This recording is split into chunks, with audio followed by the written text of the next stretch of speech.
Hey, I'm Dean and this is Legacy Voyage. In Season 1, I'm documenting my journey to earning my first 100K net worth as a full-time college student. Join me as I share some of the lessons I learned along the way. Today has been a busy week, so I haven't really prioritized doing a podcast episode, but I just had a huge epiphany on life. A huge epiphany on life. And I was speaking with the partner at the VC firm I'm interning with. He was walking me through how they look at companies, especially in the venture world, and put a value on them. How do you value a company that's literally losing money?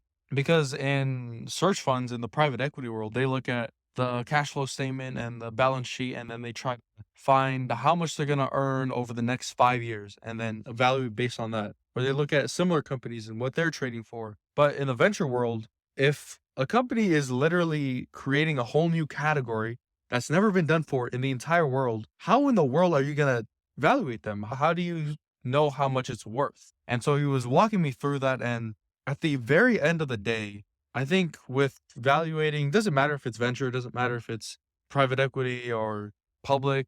At the very end of the day, it just comes down to balancing risk and reward. There's a lot of risk in venture because a lot of companies that you're going to invest in are going to go busto. So you're really banking on the fact that one of them is going to take off and shoot to the moon. And the same thing in public. Like if I invest in S&P 500, it's a regular index fund, then my risk is very low. Reward is also very low. And I was applying that to investing, but really zooming out of all of this and looking at life in the game of life. And I talked about this before. It seems like it's this huge balancing act between risk and reward. And it's so important that as we're young, as a 19-year-old, that I go out there and I take these risks. Because with taking those risks in the long run, over the horizon, long-term thinking, I'm going to get way bigger rewards. And that's something that I'm super excited for and why I think I'm a big believer in taking risks while you're young.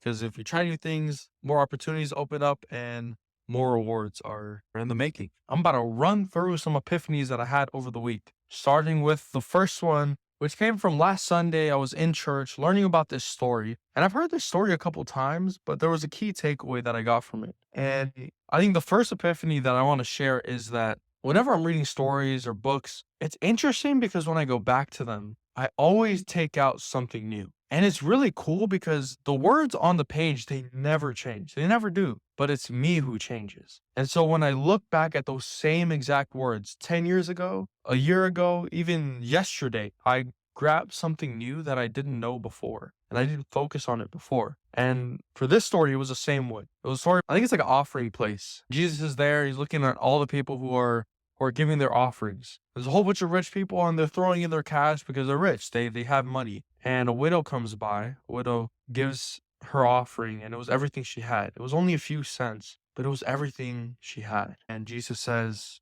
"Come here, my disciples, look at what she's done." And I want to quote this. This is from the King James Version. It says, "For all they did cast in of their abundance, but she of her want did cast in all that she had, even all her living." And that was, I never focused on that part before, but that was really big for me because it's easy when it's easy. It's easy when you have the money, when everything around you is going well. It's easy to do the easy things. Like even Sermon on the Mount where he's talking about love your enemies. He says, don't even the tax collectors, don't even the pagans, even they love the people who are nice to them. That's easy. It's when you have to love your enemies is when it's difficult. It's when the rubber hits the road is when it's difficult. It's when you're a widow and this is all you have and you give it as an offering. That's when it's hard. That's when it's difficult. And so when those three things come together, that the rubber and the road, when those two things hit, that's when you really find out who you are. That's when your character comes out. Because I don't think it's the easy times that define who you are. I think it's the hard times and what you do in the face of adversity that define the person you are. And that's one thing I wanted to share right there. Another thing I want to share is, again, last Sunday, we were in Elders Quorum. Elders Quorum is like where all the men are meeting and we're talking, having the lesson together. But this one was different because usually they separate the super old people from the younger guys. Like they'll separate me as a 19-year-old from the 70-year-olds who are up there. But there's so much wisdom that these old men have that you can only gain from life. can only get this wisdom from experience. And listening to some of the insights that they were giving, it was so valuable. One of them said, looking back at his entire life, there were about three major turning points where he could either go left or go right. And depending on what he chose, his life would have ended up completely different than where he is right now. And what I thought was interesting was that at these split roads he mentioned, there were some people who came into his life that helped him choose which way to go. And that's something that, looking at my life and my short 19 years of living, I'm not sure if it's major turning points, but I've definitely seen that with me too. People who came into my life at split roads and helped me to choose whichever way I chose. The last epiphany I want to share is this quote I heard, brought it up at Institute, but it was originally coined by my boy Aristotle. And Aristotle said, every virtue carried to the extreme is a vice. For example, if you think of something like being courageous, I think being courageous, that's something a virtue. You want to be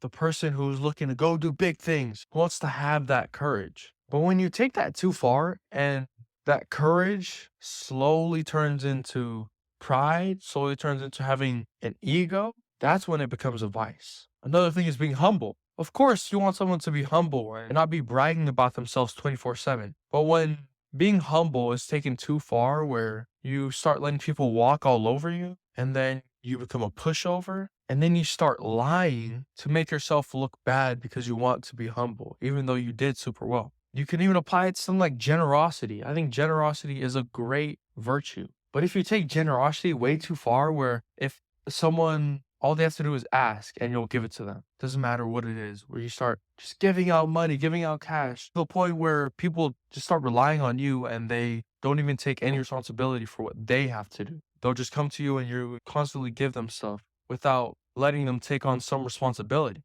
That's when generosity as a virtue becomes a vice. And I think this is really important because it shows us not to take every single thing too far, which I think is really important.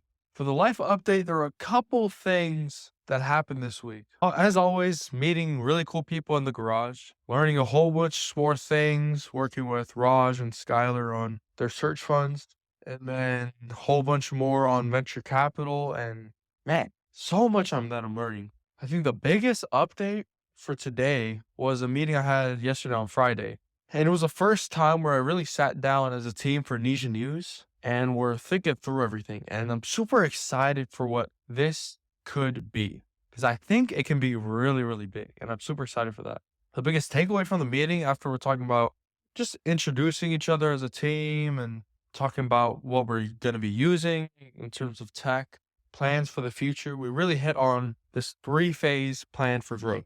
Phase 1 is we're just setting up the foundation for everything. Get familiar with the tech, with each other, get things off the ground, get things up and running. That's phase 1. Phase 2 will be optimization. As we get things off the ground, we start gaining an audience. We want to see who is engaging the most, what age group, different demographics, where are they from, what are they interested in, things like that, and then start optimizing the content for those people so that we get more engagement, more impressions. Which really the name of the game is to get as many impressions as possible and then start selling those to advertisers and which will be in step 3 in phase 3 is monetization, where we start thinking of how to actually monetize these impressions. Because once we get the eyeballs, then after that, it's easier to sell the eyeballs. But yeah, that's the life update. I had a lot of work this past week, but it just feels like play, so I'm loving it. Of course, always have to make time for the workouts, for the eating, for my health, of course, which is number 1. And then relationships, calling the fam, hanging out with people. It's always important. And yeah, feeling good. Looking forward to next week. We'll see what it holds, but I'll see you then.